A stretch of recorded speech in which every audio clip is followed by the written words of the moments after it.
You answer my riddles and I tell you where they are. You answer my riddles and they don't die. So, shall we begin? We live? Yeah. All right. YouTube. Good. Okay. Was the Batman good?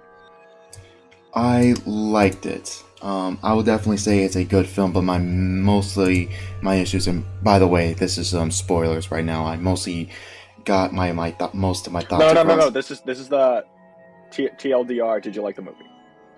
I'm mixed on the movie. I like bits of it, and there are bits of it that I did not like. But overall, average? No, it is a good film. But I think my issues with it are more so personal. With my issues with Hollywood's interpretation of Batman. Let's get the first thing out of the way. I'm legit sick and tired of Hollywood grounding quote unquote Batman.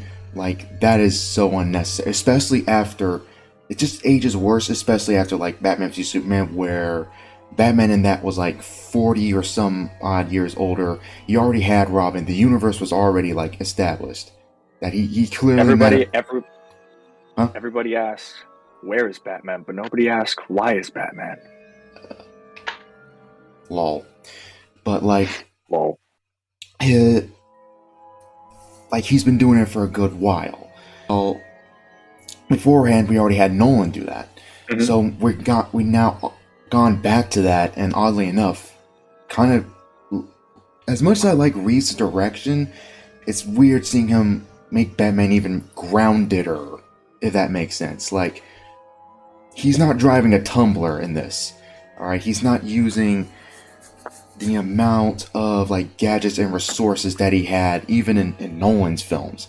It definitely, if you watch the film, most of the gadgets and stuff he's using, and even the Batmobile, looks like it was handcrafted. And the only thing that's advanced Wayne tech that you can say is this contact lens that he uses that also doubles as his camera that he...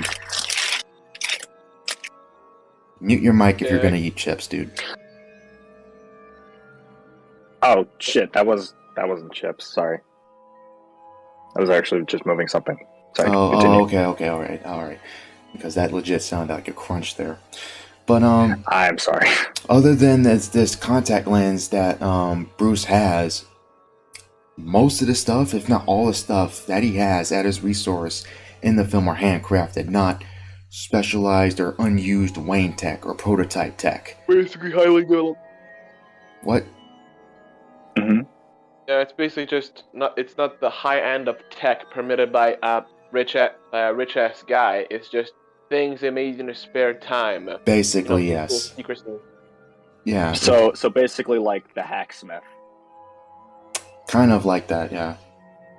I will definitely say he's a good Batman. He does do a good job. I think any issues with Batman in general, I think it's down to how Matt Reeves portrays him and how he shoots him. I'm not a big fan of how, some of the shots with Batman, I think, Reeves is deliberately shooting him like he's just a guy in a costume. If this was Zack Snyder or Nolan or any other director, they would have shot him in a way to make him look like he's bigger than everybody else in the room.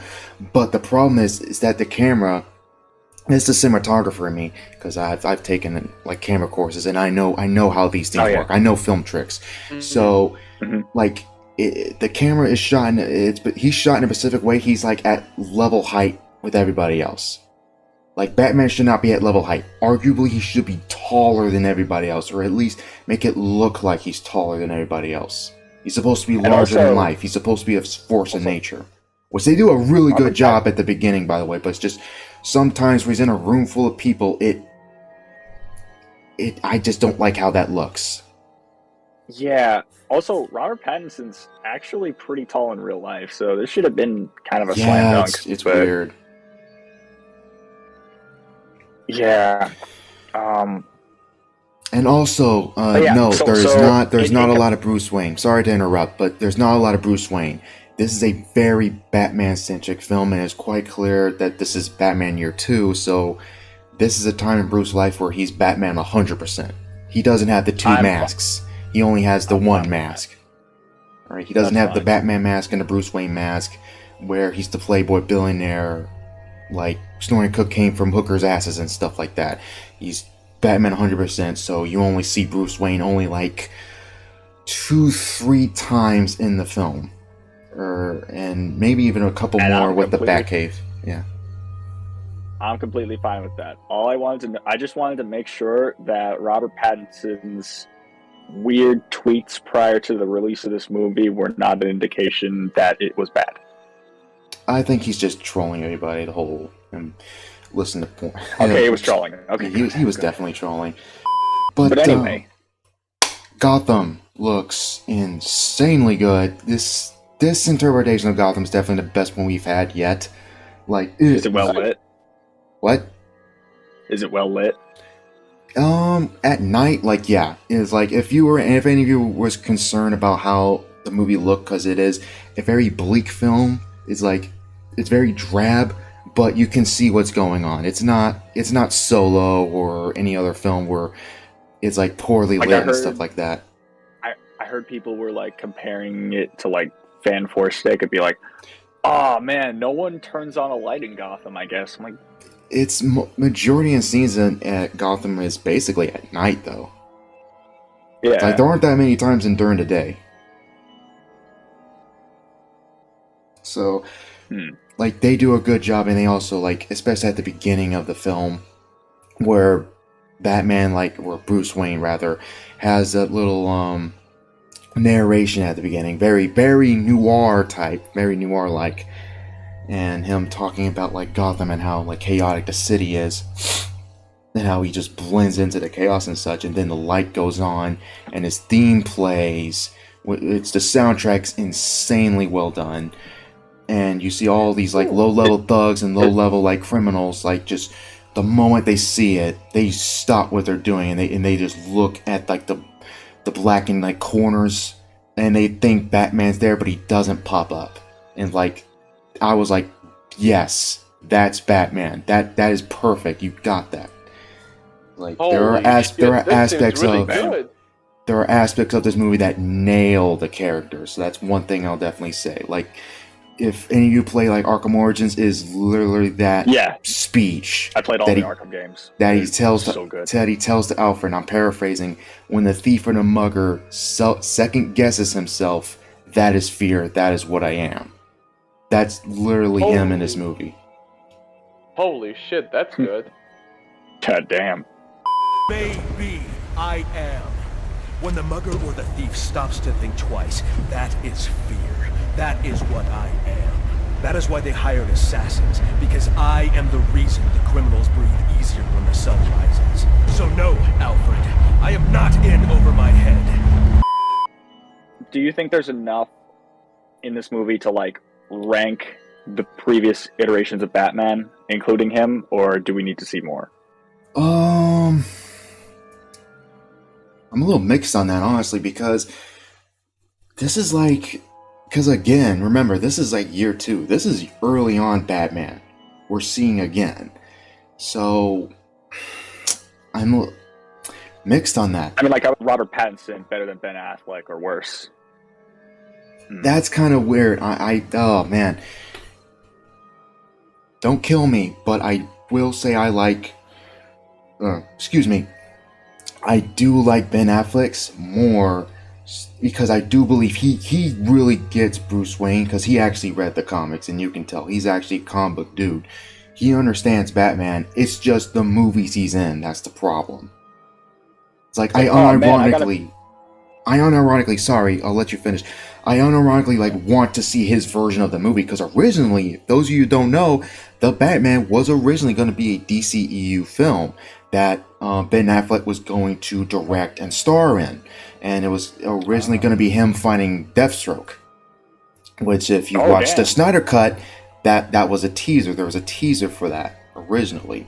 And in Joss Whedon's version, they changed it up a bit to a team type. But originally, there was going to be a Batman movie within the DCEU that Ben Affleck did, but then Ben Affleck got his problems and such, and I think we all pretty much know. And then Matt Reeves took over, and then it wasn't tied in DC anymore, and then it changed and changed and changed until the movie we see now. So That just seems like a lot of problems. yeah, it is, Like and a it's lot of actually astonishing how this film even came out in all that mess. So, but in terms of like Batman, I will definitely say I do think Ben Affleck's he has potential. I think it's just because of Zack Snyder's nonsense. It's like I have a love-hate relationship with that version in BVS where like you have the tech, you have the world, you have the costume, which is the most comic accurate costume, to be honest. But he's killing people. And he's brutalizing people. He's branding people. It's like, no, that's the farthest you can get from the character. Actually, I want to talk to you about that, but that we can do that after we talk about the plot for the movie. All right. But right now, I just want to see Michael Keaton best one. We can both agree on that, right? Oh, absolutely. Michael Keaton's fantastic. But of course, Kevin Conroy. That's gonna be his top, regardless. Oh, no. Oh, I was only counting movies. Oh, if we're Counting talking movies. Like, if we're counting movies. Voice actors. If we're talking voice actors as well, yeah, Kevin Conroy, obviously. Kevin Conroy, yeah. But I was more so talking about like live action. Yeah, I get you. Batman. I get you. Which would be Kevin Conroy. Stop. why'd you say her name? Calm down, Ark. Calm down, Ark Control. Okay, Mitch, what are you talking about? But yeah, like I was saying, so I had sort of the Batman ranking live action would be Michael Keaton would be first, then Christian Bale, and then Ben Affleck. But What about Kilmer and Clooney?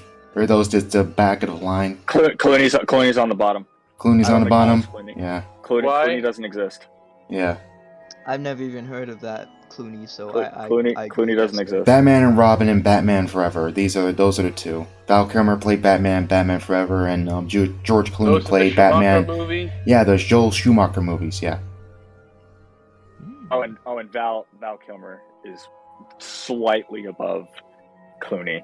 Yeah. But so he got knocked down because he said the line, "Oh, what about dinner?" I'm like, "I'll order out." Like, Oh my god. Shut up. Oh my Shut up. Those movies are so corny and so fun, but oh my god. Can I persuade you to take a sandwich with you, sir? I'll get drive-through. What is this Batman movie that just came out? I said earlier, I think it's a really good film. I think my issues with it is generally Hollywood's constant need to ground the character, quote unquote. Like I'm honestly getting real sick and tired of it, especially since Nolan's trilogy. Like we had a whole trilogy of Batman set in the real world, and it's like after Gotham and after the DCEU, you think they wouldn't like go back to that. It's like it's jarring, but that doesn't change the quality of the film. That's just me personally. The film is really good. It's a good detective film. It's a good noir film. It does harken back to the pulpy aspect of the Batman character. So this is just prediction. I think they're gonna try their hand with Scarecrow.